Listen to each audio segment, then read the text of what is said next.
I swear, there is absolutely no winning with these people. It doesn't seem to matter what happens, doesn't matter the situation. There is never any accountability. Their first instinct is to always blame someone else. And 100% of the time, the blame falls on the community they target the most: evil white men. McDonald's runs out of Happy Meals, white man's fault. Crime increases in urban cities across America being run by deacons of woke United Methodist, white man's fault. The ice cream parlor runs out of chocolate ice cream but has plenty of vanilla, mythical racism. One of the biggest problems in the African American community, and this problem is 100% the fault of public figures in the mainstream media. The problem is this collective mentality, this groupthink mentality. We are united as one. We are all the same. We all think the same. In reality, this could not be further from the truth. You are all individuals. You all think differently. Anytime a black man or woman says something like that or falls out of line with the groupthink narrative, they are demonized by the media. Jason Whitlock, at times Stephen A. Smith, Larry Elder, Brandon Tatum. You know exactly what I'm talking about here. Earlier this month, Tyre Nichols was stopped by Memphis police. The officers, they had dash cameras, body cameras rolling. The footage was released earlier this week of the altercation. Now, there were 5 officers here who responded to the scene. Now, I'll be honest with you. This video was heartbreaking to watch. It was brutal. If they hadn't been wearing uniforms, I would have thought I was watching some mafia-style hit. I mean, it was bad. It was bad. Now, I'm not going to play the video for you. One, because it's 6 minutes long, but mainly because YouTube's going to demonetize my video. You can find the video online if you're interested in watching. Now, the actions of the officers, it's not really the point of this discussion anyway. These 5 officers brutally beat Tyre Nichols.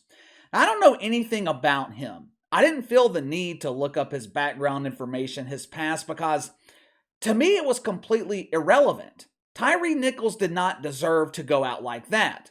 He ended up dying 3 days later. But in terms of the media narrative, in terms of the narrative being pushed by woke United Methodist, there's one major problem with this incident. What is the woke media narrative when it comes to police brutality? Evil white cops are hunting down the black man to fund the police. The problem here is all 5 of these Memphis police officers were black men. Now, surely there is no way the mainstream media could twist this story into a case of mythical racism, right? We have a black victim, 5 black perpetrators. All 5 attackers have been charged with second-degree murder. Now, there's no way possible this could be construed as mythical racism or white supremacy, right? Right? Before I absolutely demolish this bullshit narrative that the media is pushing, I want to point out one thing. Supposedly, the shit fucks, they are all about unity and inclusion. Ooh, unity. I love me some unity. Let's all unite and celebrate our love of grilled wieners. Here we have a perfect situation they could actually use to unite people.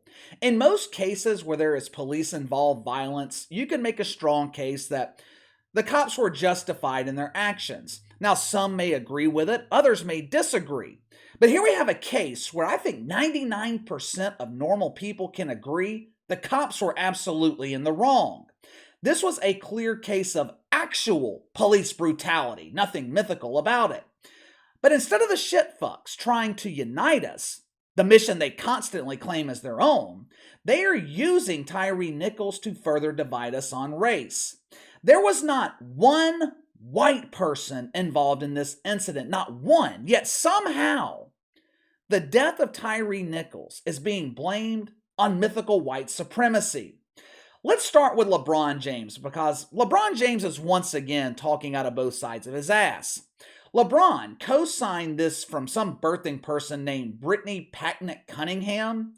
She claims the entire industry of policing sees the black man as the problem.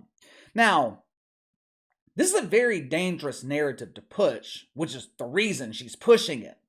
Over the next few days, maybe the next few weeks, we are likely going to see a renewed push to defund the police. Go ask Minneapolis how that worked. Go ask the citizens of Portland or Seattle how that worked. The shitfucks in the media, they claim to be fighting systemic racism. They claim to be fighting for the black community. Let me ask you something. Who would be affected the most if police in woke cities are defunded? The population of Memphis, 65% black. Memphis Police Department, almost 60% black. So, if you defund the police, who is that going to affect? I know who won't be affected. Me! You know who else won't be affected? Wealthy white and black families who will simply leave Memphis for a safer city. Now, LeBron followed up his cosign with a tweet I 100% agree with. We are our own worst enemy. Now, I corrected his grammar for him. No need to thank me, LeBron, but he's 100% right here. I'm not your enemy. My neighbors aren't your enemy. Your number one enemy is staring at you in the mirror. Close number two is the mainstream media, along with people exploiting your community to make themselves rich. People like Jemele Hill, who somehow is yet to be fired from being vice president of Mythical Racism LLC. How many times can this two-time winner of the woke beauty pageant fail before they hire someone else?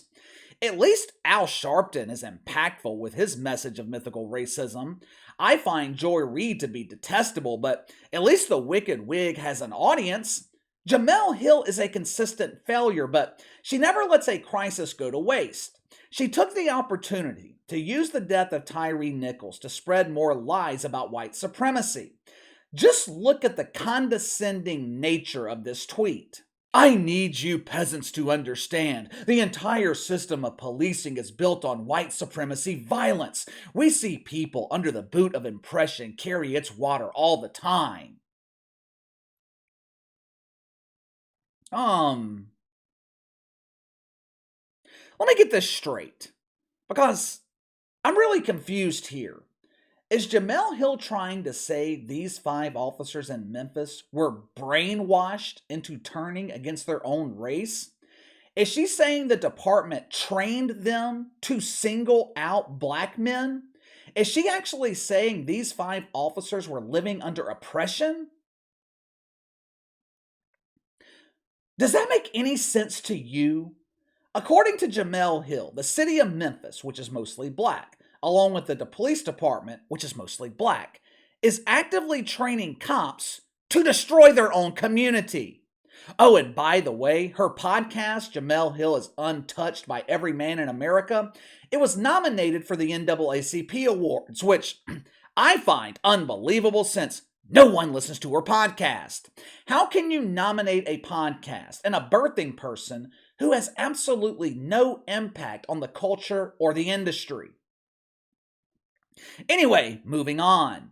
You knew we couldn't talk about fake white supremacy without mentioning the professional of all professional race baiters. He is the master of baiters, the swan that should be pawned to any country that's willing to take him. Unfortunately for us, my sources checked, there's not one country on earth that is willing to accept the toxic mouth farts that escape the beak of Talbert Swan, the swan who chooses to identify as a bishop. Now you would figure a pastor who supposedly fights for the black community would use this tragic situation as a tool to unify his people. You would think it's a pastor's job to bring people together during troubling times. What does the putrid swan do? He does what he does best. He turns this into a case of mythical racism. Check it out for yourself. Now, this is just one of dozens of divisive tweets. The Swan, he is fighting with normal people on Twitter who are calling him out on his blatant racism. As you can see, this fuck is actually complaining that justice was too swift here.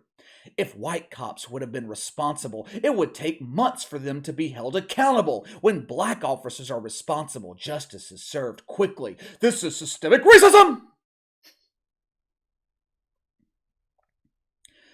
Remember the other day how I told you guys the Swan always plays the what if game? Remember that? This is another example of that. The fact of the matter is, white cops are not responsible for this brutality. It was black cops. The Swan, he always wants to see accountability for white people. But one of the biggest problems in his own community, the community he supposedly serves, he supposedly fights for, one of the biggest problems, a complete lack of accountability. Talbert Swan, Jemele Hill, two of the most disgusting people in the media.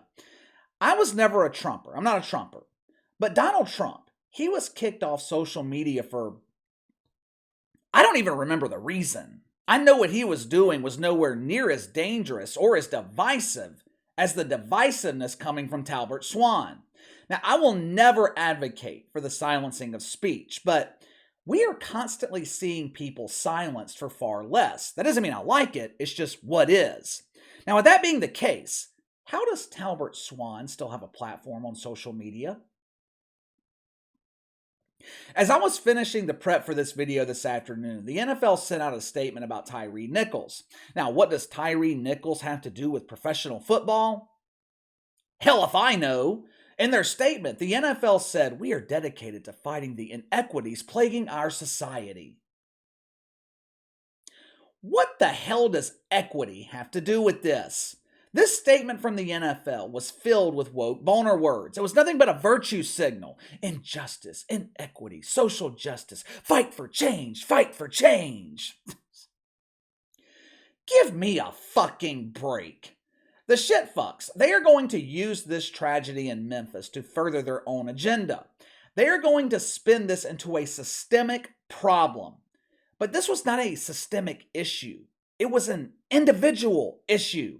5 individual cops. Hold them accountable. This is why shitfucks like Jemele Hill have zero credibility. Everything's always about race. Even a case of black on black crime is somehow the fault of white people. Give me your thoughts. I'm not even going to pose a question today. Just tell me what you think about the shitfucks in the media using this tragedy in Memphis that should have never happened, but they're going to use this tragedy to further their own twisted agenda.